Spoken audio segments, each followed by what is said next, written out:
Assessore, oggi abbiamo presentato un'occasione importantissima, una vetrina importantissima per la Sardegna.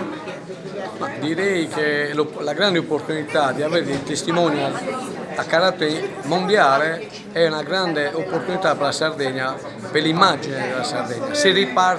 Non si riparte solo dal mare, si riparte dal cinema, dal festival a livello a carattere mondiale. Grazie a tutti per questa grande opportunità. La Sardegna si riprende con forza, con grandi difficoltà, ma queste difficoltà sono percepite in tutto il mondo, però la Sardegna oggi dimostra di essere sempre più sicura. Ascolti, il governatore ha fatto l'esempio del Forte come un esempio di sicurezza sanitaria che praticamente sta mettendo in atto la sua proposta, che era la sua proposta al governo per la Sardegna, che però non ha ottenuto risposta affermativa. Cosa pensa di questo? Forvilla sta portando avanti la prevenzione, che è ciò che voleva il presidente Solinas.